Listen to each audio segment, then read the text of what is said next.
오늘 영광을 받기 위하여 하는 제목으로 말씀을 드리겠습니다. 우리 복음성가에 보면은 이런 복음성가 있죠. 왜 나만 겪는 고난이냐고 불평하지 마세요. 고난의 뒤편에 있는 주님이 주실 축복 미리 보면서 감사하세요. 이런 가사가 있습니다. 땅 위에 사는 사람들을 치고 고난이 없는 사람은 아무도 없습니다. 어떤 사람은 평안하지, 어떤 사람은 늘 은혜만 있지, 어떤 사람에게는 복만 받지, 절대 그렇지 않습니다. 우리가 이 땅 위에 사는 삶을 불교적인 수로로 고해라 합니다. 고통의 바다라 하는 것입니다. 그 누구도 고통에서 벗어난 사람은 없습니다. 제가 LA 집회를 갔을 때 집회가 다 끝나고 마지막 날 그 교회 당회장인 하재식 목사님이 LA 관광을 가자고 하는 겁니다. LA 시내를 가자는 겁니다. 그래서 차를 타고 LA 시내를 들어갔습니다. 그 LA는 그 천사의 도시죠. 천사의 도시라고 불립니다. 이 도시를 한 바퀴 도는데 정말 아름다운 집들이 너무나도 많았습니다. 정말 잘 정비되고 예술적으로 잘 지어놓은 집들이 얼마나 많은지 모릅니다. 그래서 그 도시를 한 바퀴 쭉 다 돌고 그러고 난 다음에 외곽지로 차를 몰고 가는 겁니다. 그 LA 외곽지로 갔더니 거기에는 어떤 사람이 있느냐? 노숙자들이 살고 있는 겁니다. 노숙자가 그렇게 많은 줄을 몰랐어요. 정말 깜짝 놀랐어요. 길거리에 전부 텐트를 치고 사람들이 살고 있는데 거기에 길거리에 나와 있는 사람들의 행색을 보니까 너무나도 비참했습니다. 너무나도 안타까웠습니다. 이런 화려한 LA 도시 속에 어떻게 저렇게 비참한 삶을 살고 있는 사람이 있을까? 하재식 목사님이 제게 이렇게 말했어요. 저 사람들요, 다 살펴보면은 나름대로 배운 사람들입니다. 저 사람들 옛날에 한때 잘 살았던 사람입니다. 한순간 가정이 깨지고 한순간 직장에 쫓겨나고 살던 집에서 집세 못 내고 바깥으로 나오면 바로 저렇게 노숙자가 되는 겁니다. 여러분, 어떻게 보면은 우리 인생이라는 것은 정말 주의해서 살아야 됩니다. 한순간 잘못 가버리면 인생을 망쳐버리는 거예요. 완전히 깨어져 버리고 생활이 깨어져 버리고 가정이 깨어져 버리고 건강이 무너져 버리고 그야말로 한순간 천사에서 노숙자로 전락할 수가 있다 이거죠. 여러분, 오늘 우리가 사는 시대만 어려웠던 것은 아닌 것 같아요. 최범영이라는 분이 조선시대의 사실을 가지고 소설로 쓴 글이 있어요. 바람에도 흔들리는 땅이라, 이런 책을 가지고 조선시대에 우리 조선 역사 속에 숙종 7년 1681년 신유연 4월 26일 북동에서 남서 방향으로 땅이 흔들리다, 집체가 흔들리고 창과 바람벽이 크게 울리어 흔들리며 길 가던 사람이 말이 놀라서 뛰는 바람에 떨어져 죽은 사람도 있다. 5월 11일 강원도에서는 지진이 났다. 소리가 우레 같았고 담벼락이 무너졌고 기와가 떨어지고 바닷물이 세게 부딪혔으며 마치 그 소리가 물이 끓는 것 같았다. 이렇게 글을 써놓은 것을 제가 인터넷을 통해서 읽어봤습니다. 여러분, 이 세상은 어디 가든지 간에 한란과 풍파가 끊이지 않습니다. 면제된 곳이 없습니다. 어려움이 면제된 곳이 없고 풍파가 면제된 곳이 없습니다. 미국 사람도 한국 사람도 과거의 사람도 현재의 사람도 다 인생의 삶은 고달프고 어렵고 힘들다고 하는 것입니다. 시편 46편 1절에서 3절 말씀에 하나님은 우리의 피난처시요 힘이시니 환난 중에 만날 큰 도움이시라. 그러므로 땅이 변하든지 산이 흔들려 바다 가운데 빠지든지 바닷물이 솟아나고 뛰놀든지 그것이 넘침으로 산이 흔들릴지라도 우리는 두려워하지 아니하리로다. 이 말씀은 무슨 말씀입니까? 이 세상에는 많은 풍파가 있고 이 세상에는 많은 어려움과 고통과 아픔이 있지만 우리 하나님 품 안에는, 바로 하나님 안에는, 이곳에는 참된 평안과 참된 기쁨이 있다는 것입니다. 그 안에서만이 참된 자유를 누리는 것이고 그 안에서만이 참된 기쁨, 참된 즐거움이 있다는 것을 성경은 말씀하고 있는 것입니다. 우리가 영광을 받기 위해서는 첫째는 우리가 성령의 사람, 하나님의 사람이 되어야 합니다. 누가복음 4장 18절 19절 말씀에 주의 성령이 내게 임하셨으니 이는 가난한 자에게 복음을 전하게 하시고 내게 기름을 부으시고 나를 보내사 포로된 자에게 자유를, 눈먼 자에게 다시 보게 함을 전파하며 눌린 자를 자유롭게 하고 주의 은혜의 해를 전파하게 하려 하심이라. 예수님이 땅 위에 오신 목적이 뭐냐? 눈이 먼 사람을 보게 하고 저는 사람을 걷게 하고 귀머거리를 듣게 하고 약한 자를 강하게 하고 없는 자를 있게 하고 병든 사람을 건강한 모습으로 만들어주기 위해서 예수님이 땅 위에 오셨고 성령으로 기름을 부으셨다 이거죠. 그 주님께서 땅 위에 오신 목적이 뭐냐 하면은 결국은 되게 하신다는 것이죠. 다 되게 하신다.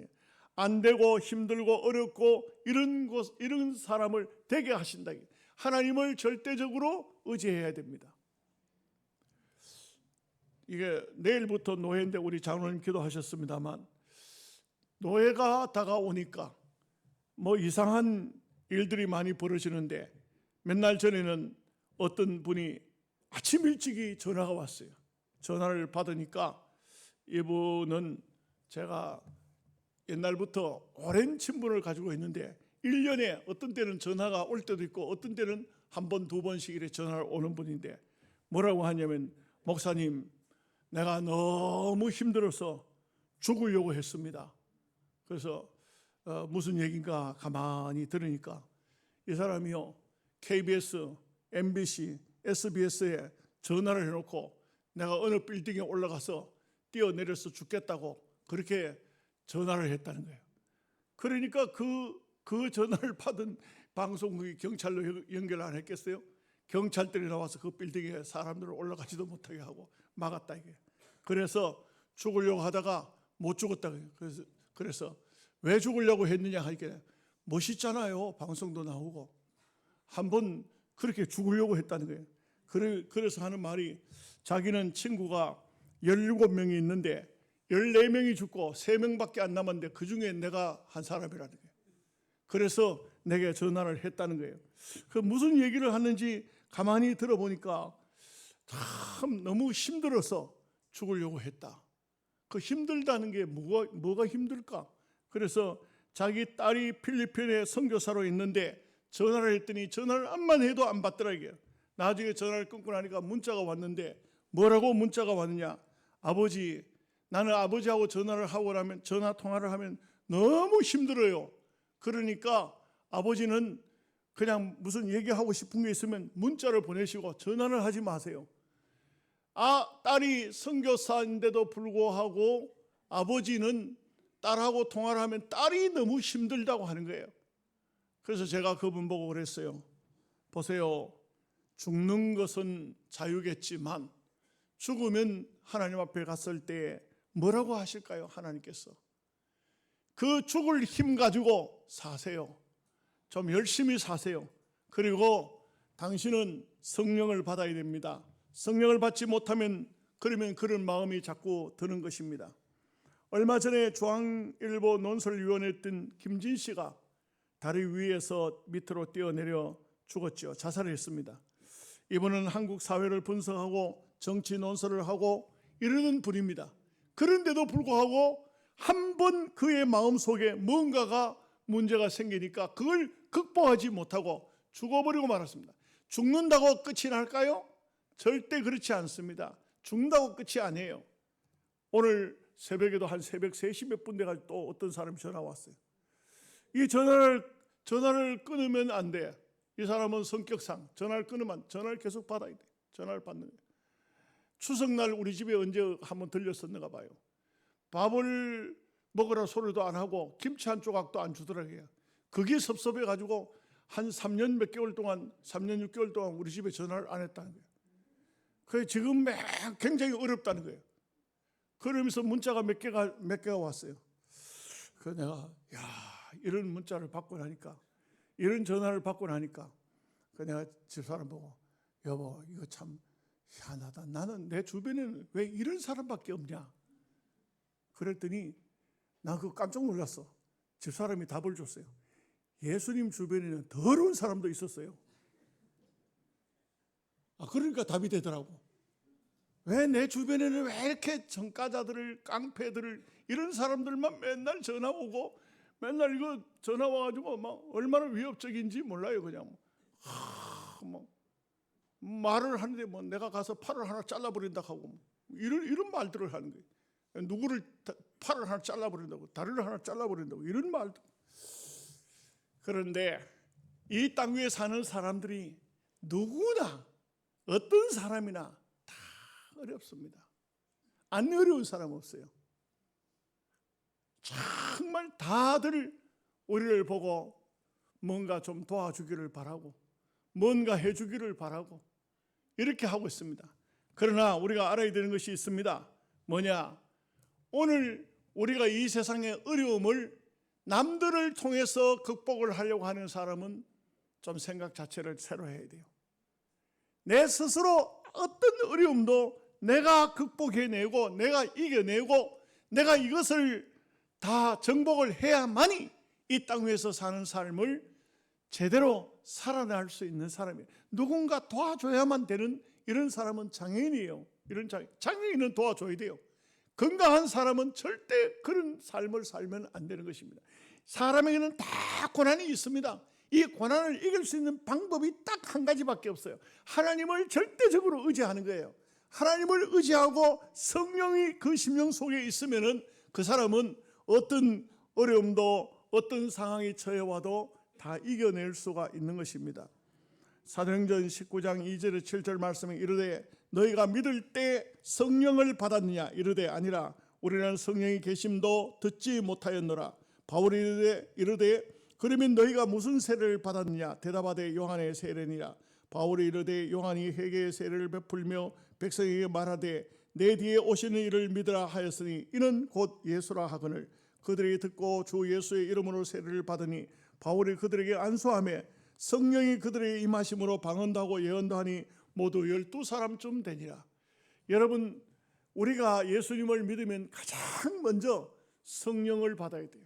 성령을 받는다는 것은 이제는 그 성령을 의지하고 성령이 우리의 마음을 주관하고 성령이 시키는 대로 살아가는 삶이 바로 성령 받은 삶인 것입니다. 땅 위에 사는 삶에는 사람들 중에는 많은 어려움과 고통 속에서 헤어나지 못하는 사람들이 있습니다.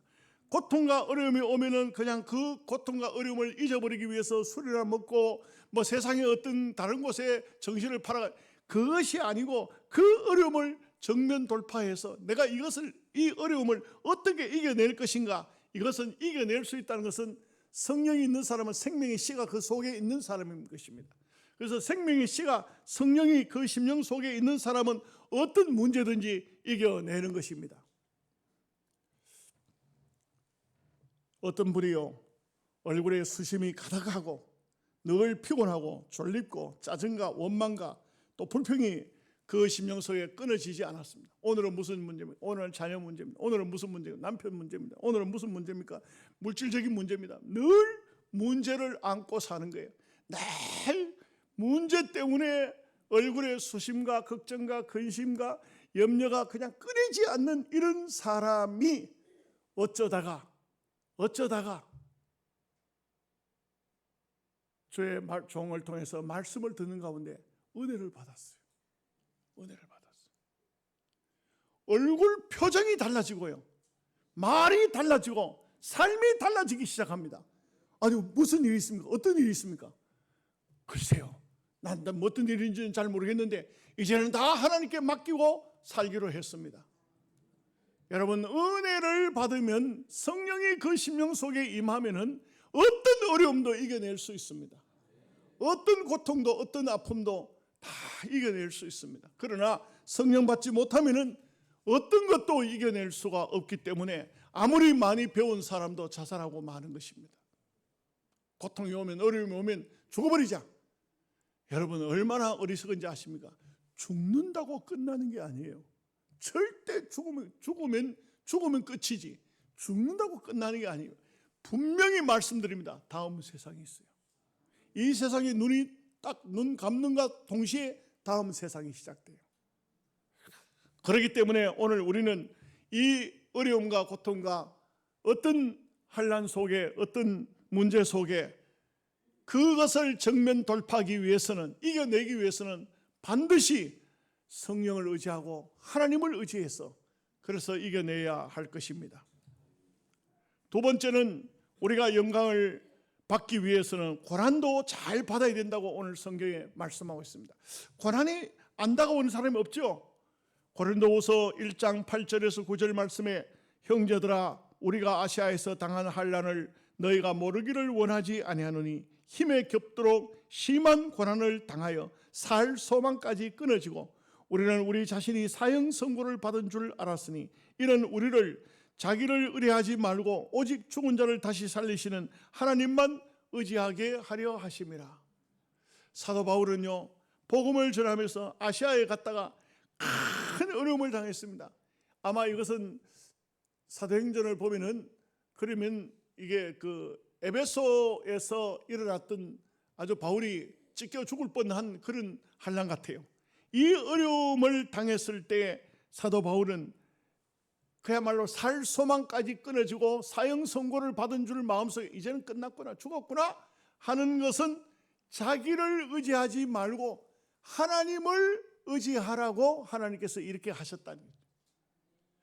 어려운 문제가 왔을 때는 그 문제가 왜 왔느냐, 이것은 결국은 하나님을 더욱 의지하게 하기 위한, 하나님이 그렇게 방편을 우리에게 어려움으로 주셨다는 것을 알 수가 있습니다. 사도 바울은 고린도후서 11장에서 보면은 매를 수도 없이 맞고 옥에도 갇히고 또 여러 번 죽을 뻔했고 돌에 맞고 3번 파선하고 강도의 위험을 당하고 바다의 위험을 당하고 잠을 못 자고 목이 마르고 버림받은 듯한 고통을 당하고 춥고 굶고 헐벗었다, 이렇게 말합니다. 그러면서도 사도 바울이 참, 이분은 어떤 말씀이 나오냐, 고린도후서 11장 28절에 이런 말씀이 있어요. 이 외의 일은 고사하고 아직도 날마다 내 속에 눌리는 것이 있으니 곧 모든 교회를 위하여 염려하는 것이라. 이 바울은 참 특이할 정도로 그렇게 힘들고 어렵고 40에 하나 감한 매를 5번이나 맞고 태장을 3번이나 맞고 이러면서 이 매를 맞을 때 내가 지금 몇 대 맞았지, 앞으로 몇 대 남았지, 그런 것을 생각하는 것이 아니라 매는 때리는 사람이 매를 때리고 나는 매를 맞지만 내 머릿속에 생각하는 것은 교회를 위한 것이다. 하나님의 백성들, 내가 이렇게 옥에 갇혀서 매 맞고 하면 교인들이 얼마나 염려할까, 얼마나 힘들어할까. 자기 자신이 아니라 교회를, 이게 바로 사명자의 모습이라고 할 수 있습니다. 얼마나 대단한, 이분은요 그야말로 성경을 보면은 안디옥에서 이고니온, 누스드라에 갔을 때 돌로 맞았어요. 돌로 맞아서, 돌에 맞으니까 사람이, 바울이 죽은 줄 알았어요. 죽은 사람은 성 안에 두지 않아요. 성 밖에 끌고 나가서 버립니다. 바울을 끌고 나가서 성 밖에 버렸어요.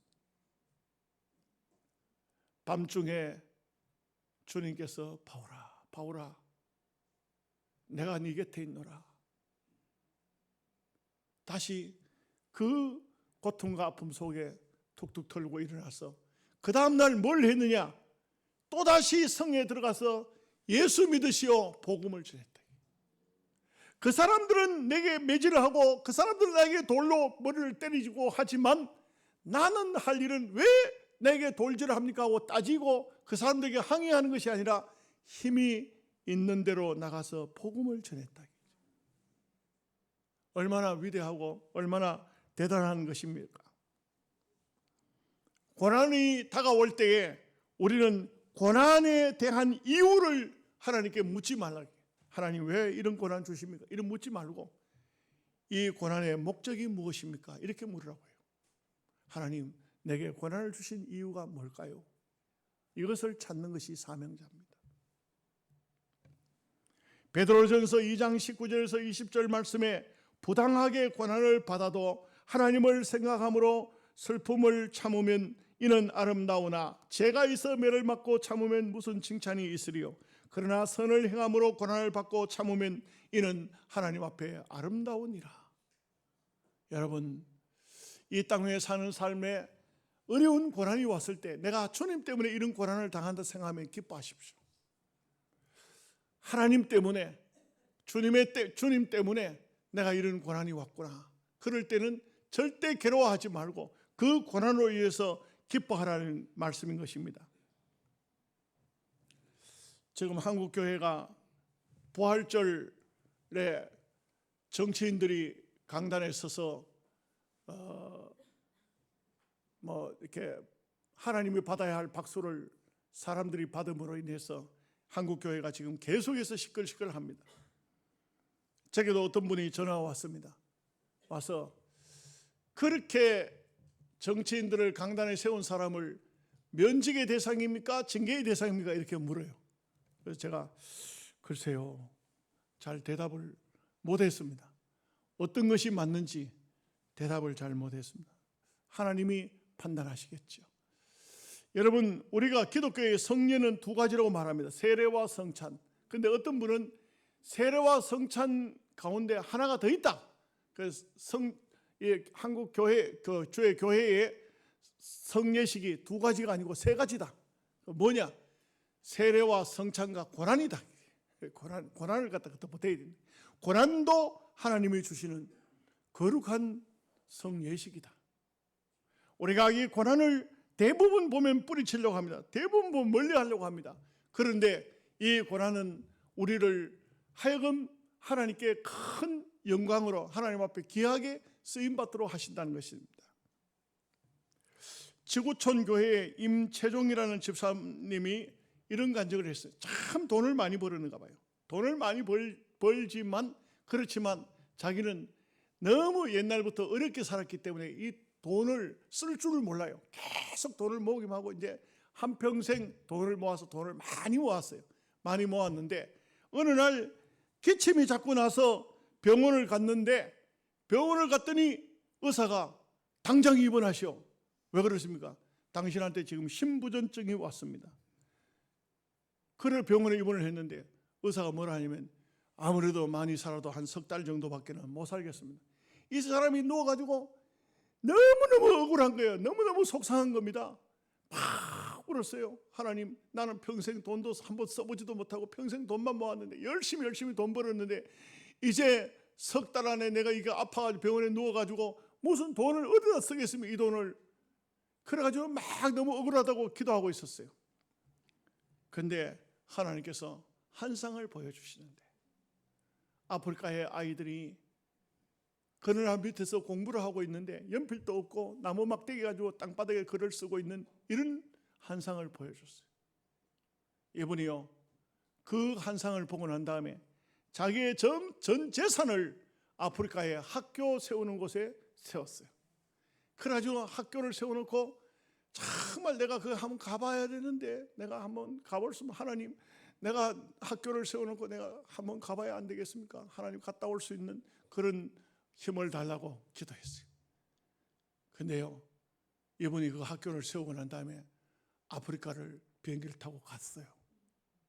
안 죽은 거예요. 갔다가 돌아왔는데 안 죽은 거예요. 그 길로 산 거예요. 여러분, 신기하죠? 혹시 사형 선고 받은 분 있어요? 왜 웃어? 하나님께 이분의 간증이 그래요. 하나님께서 내게 신부전증이라는 그 병을 주지 않았다면 내가 땅 위에서 무엇을 위해서 살아야 되고 무엇을 위해서 죽어야 되는지 나는 몰랐을 것인데 하나님께서 내게 알게 하셨다. 한 가지 더 말씀드리죠. 고난을 잘 받으면 그러면 장차 영광에 이르게 된다는 것입니다.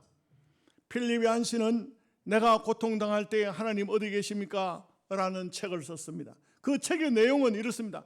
고난은 아무도 원하지 않지만 고난은 우리에게 다가오는 하나님의 선물이다. 고난을 통해서 인생을 변화시키고 고난을 통해서 잘못된 것을 버리게 되고 고난을 통해서 내 모든 육신적으로 붙어있던 사탄의 세력들을 다 잘라내고 하나님 앞에 결국은 거룩한 삶으로 나가는 길이 되더라. 워치만이라는 중국의 문화혁명 때 옥에 갇힌 유명한 신학자가 있습니다. 이분은 책도 많이 써냈어요.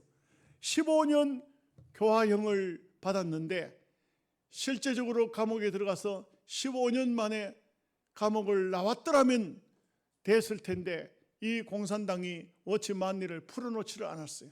그래서 20년 만에 교도소 안에서 죽었어요.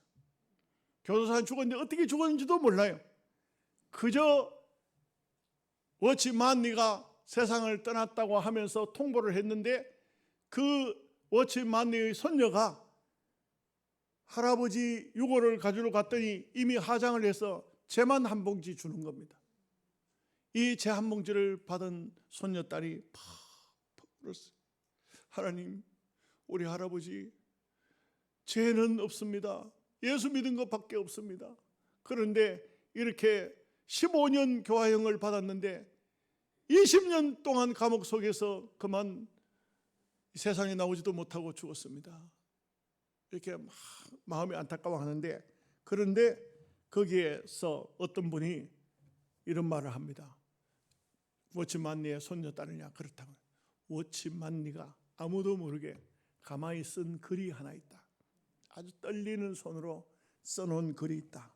그 글을 손녀딸에게 주었어요. 그 글이 어떤 글이냐? 아주 간단한 글인데 하나님의 아들 예수 그리스도는 죄인들을 속량하기 위해서 땅 위에 오셨다.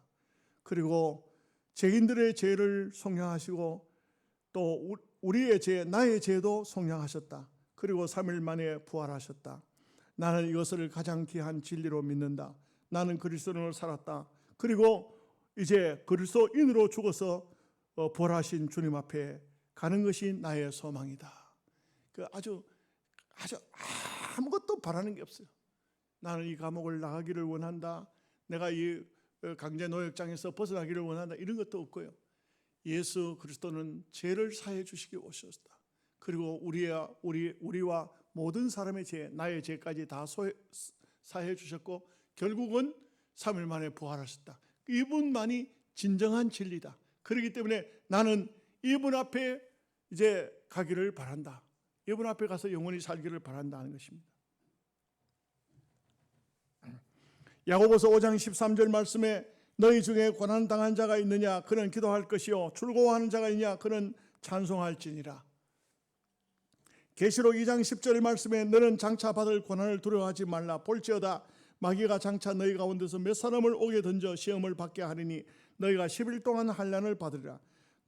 내가 죽도록 충성하라. 그리하면 생명의 멸류관을 내게 주리라. 여러분, 우리는 예수 그리스도를 믿으면 끝까지 주님이 날아가는 그날까지 참된 믿음과 참된 신앙을 가지고서 승리하여 멸류관의 주인공이 되시기를 주님의 이름으로 축복합니다. 아멘. 기도하겠습니다. 자비로우신 은혜로우신 아버지 하나님 감사합니다.